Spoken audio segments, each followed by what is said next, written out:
Good morning. It's Friday, March 27th, and we're back again to continue our lecture on social class in the United States.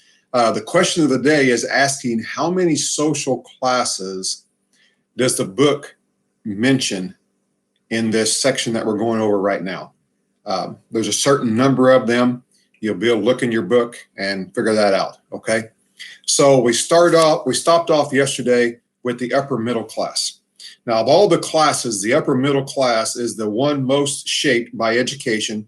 Most all members of this class have at least a bachelor's degree, and many have postgraduate degrees in business management, law, or medicine. These people manage the corporations owned by the capitalist class or operate their own businesses or professions. About 15% of the population belong to this class. After this class, we drop into the lower middle class, and about 34% of the population belongs to the lower middle class. Members of this class have jobs which they follow orders given by members of the upper middle class with technical and lower level management positions. They can afford a mainstream lifestyle, although they struggle to maintain it, may anticipate being able to move up the social class ladder. Some can and some can't. They have feelings of insecurity, which are common. However, with the threat of inflation, recession, and job insecurity, they bring a nagging sense that they might fall down the class ladder. They have possibilities to move up, but they also have that possibility that things don't go just right, they could fall down. Look at the situation we're in right now. There could possibly be a lot of these people in this lower middle class that aren't able to work right now.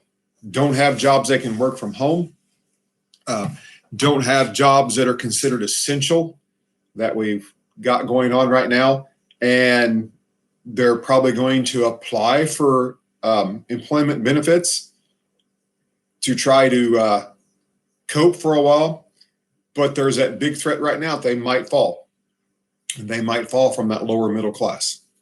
The next class that we have is working class. About 30% of the U.S. population belongs to this class of relatively unskilled blue-collar and white-collar workers. Compared with the lower middle class, they have less education and lower incomes. Their jobs are also less secure, more routine, and more closely supervised. Their greatest fear is that of being laid off during a recession. With only a high school diploma, the average member of the working class has little hope of climbing up the class ladder. Job chances usually bring more of the same. Most concentrate on getting ahead by achieving seniority in the job rather than by changing their type of work. They think of themselves as having real jobs and regard the suits above them as paper pushers who have no practical experience. These are the ones that, along with the next group, are going to get hit hardest right now. They're going to be the ones who possibly don't work. Some of your executives can work from home, but this working class is really going to find it tough. They're going to be the ones that might struggle. Now, if they work at a place that, like a restaurant that has drive-through, then they might still be able to work. But I can imagine even their hours probably are going to be reduced, because if you're only doing drive-through, you don't need some of the extra people that you need when you're doing lobby work. Okay, so the possibly their fears may be coming to life right now, that they're getting laid off and losing their jobs. Now, again, unemployment benefits they can get, but then again, how long is this going to last, and how long will they be able to get those benefits? Those are things that are kind of up in the air right now. Some companies who are letting some people off have filed for funds that they can actually pay their employees at least for 2 weeks to see what happens. Companies that do that are trying to hold on to their employees and not lose them. Now, we have seen quite a few places that are saying they have jobs. Places like Walmart have waived their time period that once you've put in your application before you can get hired. They're starting to try to get more and more people to come and work, because they are, even though they've cut their hours, they are needing more and more people to stock shelves. And obviously, if someone says, look, I don't feel comfortable coming to work anymore, I'm not going to do this, then they have to replace those people. So there are some opportunities out there right now, but this still is the class that could suffer the most during this downturn. The next class is the working poor. Now, members of this class, about 16% of the population work at unskilled, low-paying, temporary, and seasonal jobs, such as sharecropping, migrant farm work, and house cleaning and day labor. Most are high school dropouts. Many are functionally illiterate, finding it difficult to read even the want ads. They are not likely to vote because they believe that no matter what party is selected to office, their situation won't change. Although they work full-time, millions depend upon food stamps and donations from local food pantries to survive in their meager incomes. Suppose that you are married and have a baby 3 months old and another child 3 years old and a high school dropout. As a high school dropout, you can only get a minimum wage job at $8.25 an hour, and you earn about $330 for 40 hours work. In a year, this comes to about $17,160 before deductions. Your nagging fear and reoccurring nightmare is of ending up on the streets. And this happens. This happens a lot. This is one of the reasons why they're working toward that $15 an hour minimum wage. We've talked about this before. A lot of people are working in jobs like in fast food in which they're trying to take care of their families. And this wouldn't have happened if we hadn't lost factory jobs. And all those factory jobs that we've lost across our country have forced a lot of people who had worked in factories to end up going and working in fast food places, working in places where they don't get to make as much money. Some people who are making $15, $16, $17 an hour lost those jobs. Those plants closed up, and when they ran out of unemployment benefits, they had to go out and find jobs, and they took jobs in fast food, at grocery stores and places like that the wages were always lower, and now they're having troubles making ends meet. So there is justification behind raising that wage to $15 an hour in some areas. The next class is the underclass. The lowest rung in the ladder with no chance of climbing anywhere is the underclass. They're concentrated in the inner cities. This group has little or no connection to the job market. Those who are employed do menial, low-paying temporary work. Welfare, along with food stamps and food pantries, is their main support. Life is the toughest in this class. It is filled with despair. About 4% of the population fall into this class. The worst class, obviously. And you can look at some of your homeless, and they're in this class, okay? According to the book, these are the people whom most Americans wish would just go away. Their presence on our city streets bothers passersby from the more privileged social classes, which is really sad that our book brings out that emphasis that we wish they would go away. I don't know that that's an average feeling in the area that we live. I think we have a lot of organizations that are trying desperately to help this class of people. Churches that have food banks in their church. You have Soup Stop, which provides meals for those, which isn't functioning right now because of the social distancing and the stay home order. But there are a lot of food pantries that are still trying to function and provide assistance for these people. And I don't know that, again, that people in this area feel they should just go away. I think there's some compassion, and we would like to help those people, okay? Some people react with sympathy, a desire to do something, but almost all of us shrug our shoulders and look at others despairingly, trying to figure out what we might do with them. They're trying to find a solution. They're intimidated, and we're intimidated by their presence. The homeless are the fallout of our post-industrial economy. In another era, they would have plenty of work. They would have had tended to horses, worked on farms, dug ditches, shoveled coal, and run the factory looms. Some would have explored and settled west. The prospect of gold would have loomed others to California, Alaska, and Australia. Today, however, we have no frontiers to settle. Factory jobs are scarce, and the farms that are, they're becoming more technologically advanced, and so we have little need for unskilled labor. Back during the Depression and the New Deal policies of Roosevelt, he tried to find ways to put people to work.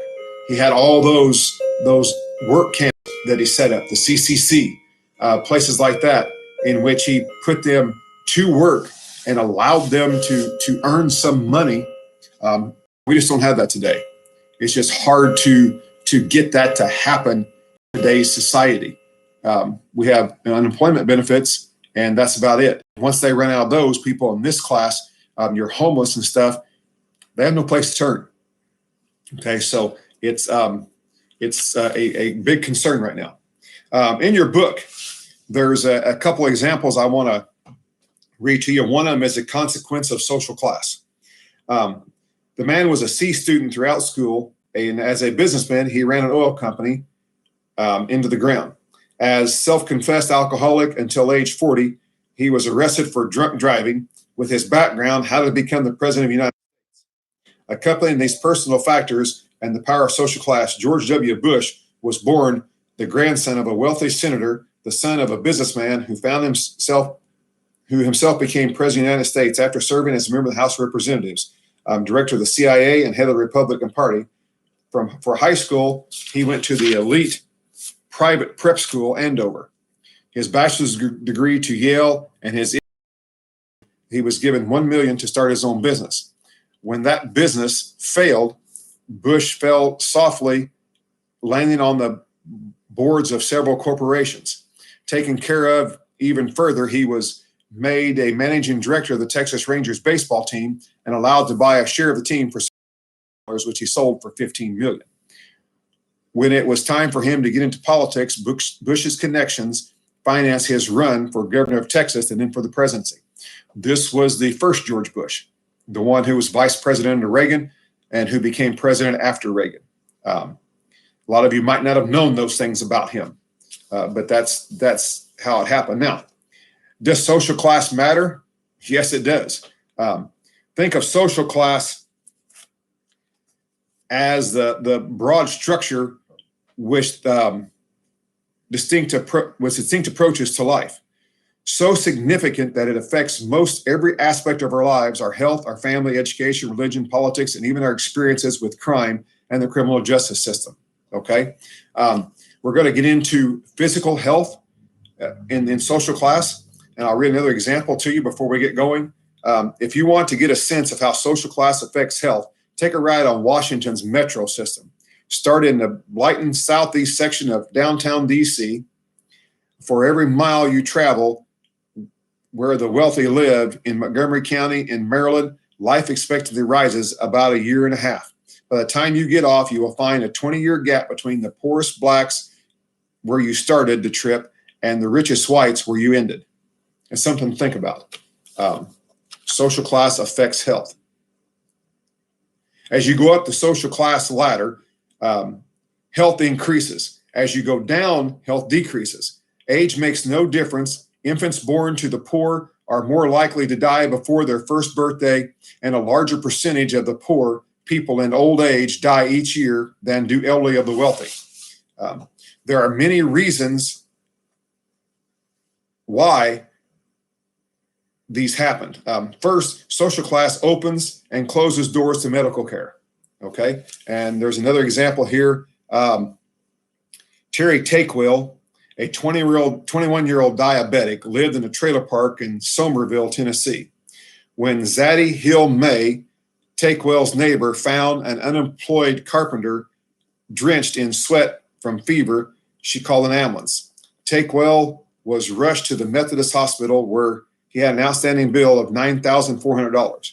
When the hospital administrator learned of the admission, he went to Takewell's room to get him out of bed and escorted him to the parking lot. There, neighbors found him under a tree and took him home. Takewell died about 12 hours later. Zadie May Hill said, "I didn't think a hospital would let a person die for lack of money." This happened in 1998. Now, I'm not going to say this still happens today, but if you have money, and you can prove that you can pay your bills, a lot of places take you a lot easier. I know our local hospital has a policy that if they render services to you and you can't pay your bills, you fill out financial aid requests from them, and they evaluate your finances and determine how much they're going to take off your bill, if any. I've heard it happen anywhere from 10, 20% all the way up to the entire bill being paid. Just depends upon your finances, okay? Why was Takewell denied medical treatment and his life cut short? Because he didn't have money, and that doesn't make a lot of sense. I think most of you would think that was crazy that could happen. The fundamental reason is or maybe was that healthcare in the United States is not a citizen's right, but a commodity for sale. Few people have a personal physician, and they often spend hours waiting in crowded health clinics to try to get care. A second reason is lifestyles, which are shaped by social class. People in lower classes are more likely to smoke, eat lots of fats, be overweight, and abuse drugs and alcohol, and get little exercise and practice unsafe sex. This does not improve people's health. A third reason, life is hard on the poor. The persistent stress they face causes their bodies to wear out faster. The rich find life better. They have fewer problems and more resources to deal with the problems they have. This gives them a sense of control over their lives, okay? Mental health is the next area that we're going to look at.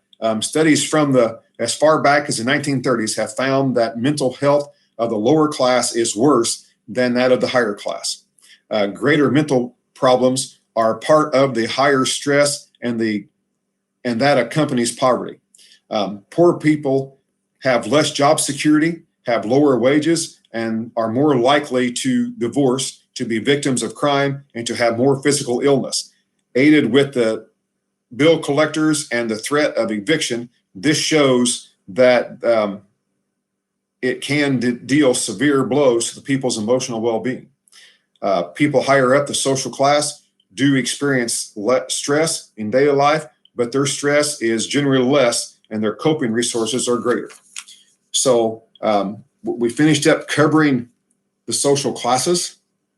We've talked a little bit about their health, physical and mental health. Next week, we're going to get started up with family life and social class and talk about how that works. We've got quite a ways still yet to go with this chapter. I'll be wrapping this up sometime next week, and then we'll see about study guides and stuff to prepare for how we're going to try to take a test on this. I know things are starting to change right now. As everybody knows, we were supposed to have gone back to school probably on Tuesday next week. Right now, it's looking like with the governor's stay home order that's probably not going to happen. Best I can tell you is to check out Monday, and maybe I'll be able to announce something Monday in Monday's YouTube video and let you know where we are. I encourage you to get into the Teams app and do the question of the day and get that wrapped up. If you have not answered questions all week and you answer all of them on this one, then you will get full credit for all of it. Now, understand, through this week, not doing anything to hurt your grade, only things that could benefit your grade, but who knows what next week's going to bring. If you know of your classmates that haven't been checking things out, you might let them know that they need to check out things for next week and see what happens. And I'm sure there'll be some kind of a mass email, mass phone call go out to everyone when something is decided. But until then, stay safe, social distancing, and all those good things. And we'll be back again on Monday. Have a good weekend.